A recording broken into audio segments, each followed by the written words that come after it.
책고봉의 오지랖 상담소입니다. 자, 오늘은 일전에 법인으로 오피스텔을 구매하는 게 유리하다라고 설명을 좀 드렸더니 그 중과되는 부분에 대해서 좀 자세히 좀 설명을 해달라는 요청이 좀 있었어요. 그래서 그 법인 5년 미만의 법인이 중과되는 부분에 대해서 제가 설명을 좀 드릴 거고요. 항상 제가 말씀을 드리지만 저는 공인중개사지 제가 세무사가 아닙니다. 법무사도 아니고요. 그래서 공인중개사의 역할 내에서 아실 수 있는 정도까지만 제가 설명을 드리기로 하고요. 디테일한 부분은 제가 아닌 세무사에게 상담을 요청을 하시거나 법무사 쪽에서 상담을 요청하시는 걸 권해드립니다. 저 역시도 그렇게 하고 있고요. 그러니까 공인중개사로서 알 수 있는 정도까지만 인지를 하시는 거를 저는 추천을 드립니다. 자, 그러면 법인 중과에 대해서 오늘 한번 저하고 같이 제가 설명을 드려보겠습니다. 구독 감사합니다. 자, 법인 중과 지금 그 부분에 대해서 오늘 좀 설명을 드릴 거고요. 자, 보시면은 법인 중과 지금 제가 설명을 같이 좀 드릴 건데 요청이 들어와 가지고요. 지방세법을 지금 뭐 한번 봤어요. 이게 무슨 내용인가 그랬더니 뭐 여기 보시면은 그 내용이 이제 그 지방세법 138조에 뭐 그런 내용들이 있다고는 하는데 보면은 100분의 300, 그러니까 쉽게 얘기해서 3배 중과죠. 3배 중과인데 뭐 과밀 억제권역에 법인을 설립 5년 이내에다가 뭐 지점 분사무소 설치에 따른 등기고 본점이나 주소등의 전입을, 그러니까 쉽게 얘기해서 과밀 억제권역 안에다가 지점이나 분사무소를 설치를 하거나 뭐 새로 이제 그게 밖에 있다가 안으로 들어오는 것까지 지금 3배 중과를 하겠다, 뭐 이런 내용인 것 같아요.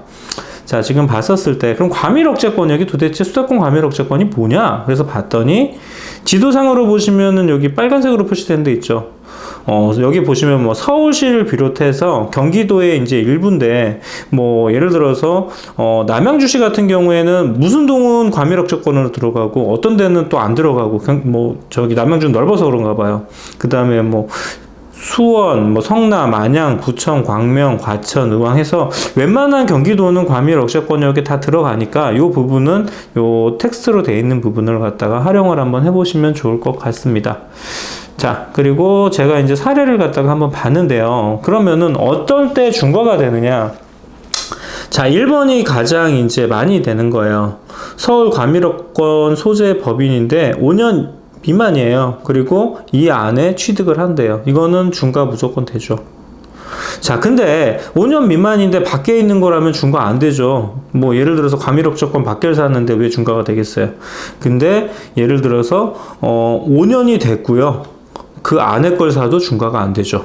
그 다음에 5년 이상 됐으면 뭐 안에나 밖에나 둘 다 중과가 안 되니까 1번이 이제 가장 문제가 되는 거예요. 과밀 억제권 소재의 법인이 있는데 5년이 미만이 됐어. 근데 이 안에 있는 사무실을 갖다 사게 되면 중과가 된다. 이 내용입니다. 그럼 만약에 예를 들어서 법인이 밖에 있다는 얘기죠. 밖에 있는데 5년 미만이 있고 5년 이상이 있어. 그러면은 과밀 억제권 쪽에 이거를 했었을 때는 본점을 이전을 하게 되면 아까 전입을 하는 게 돼요. 그러니까 이 상태에서는 중과가 돼요. 근데 임대 수익은 또 중과가 안 돼요. 반대로 또 예를 들어 가지고 5년 미만일 때 예를 들어서 뭐 밖에 있는 건 당연히 중과가 안 되겠죠. 그리고 설립 5년이 됐어요. 과밀 억제권 밖에서. 근데 서울이나 과밀 억제권을 사가지고 본점 이전을 한다. 이거는 전입을 하는 게 되니까 이거는 또 중과가 되는 거예요.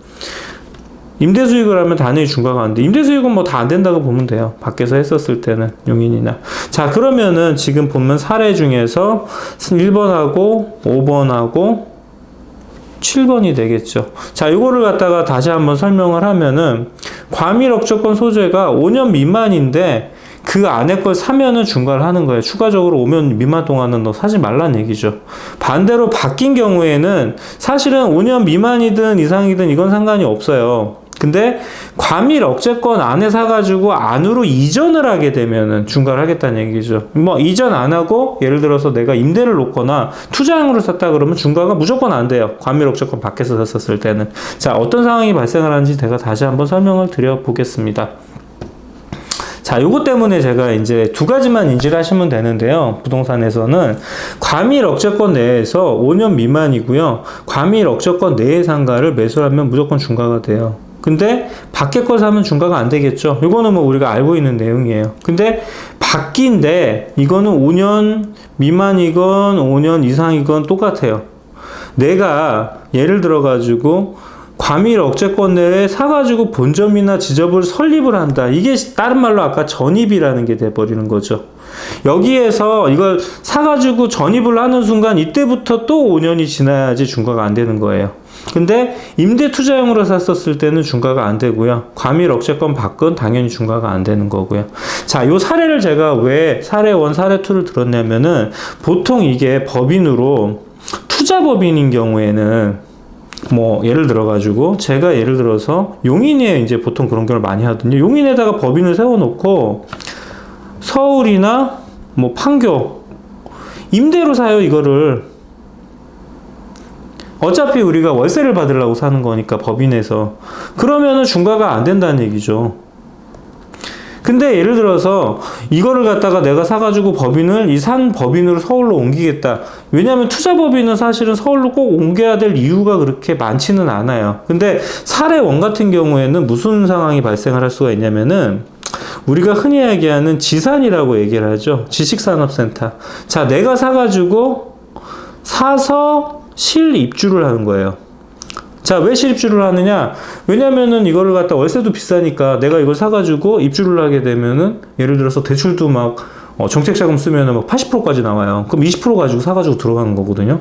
그러니까 실입주를 해야 되는데 예를 들어서 실입주를 한다는 얘기는 거기에다가 본점을 설립을 한다는 얘기인데 이게 5년 미만인 경우에는 그렇게 중과를 때리겠다는 얘기예요.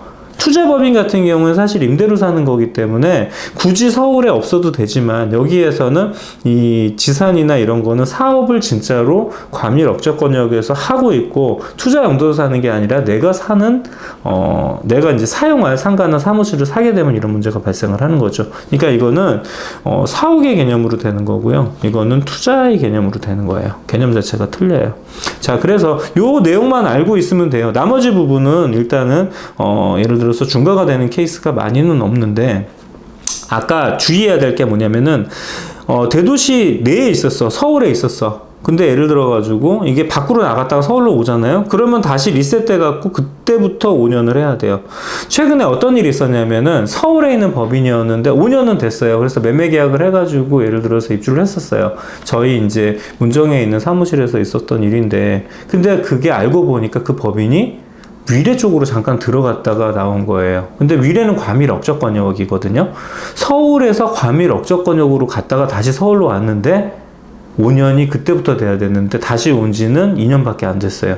그래서 중과해가지고 9.4%의 세금이 나온 경우도 있었습니다.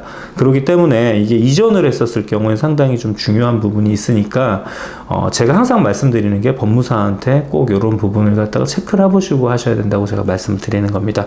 근데 중과를 이제 5년 미만이라도 하는데 중과가 안 되는 케이스도 있어요. 또 법적으로. 제가 세무사가 아니라서 이건 디테일하게 설명을 안 드릴 거고요. 부동산 시행업이나 매매를 하시는 경우에는 이거는 이제 그 자격을 취득하기 위해서 또 다른 무슨 예를 들어서 락이 있겠죠. 근데 그런 경우에 중과가 안 되고요.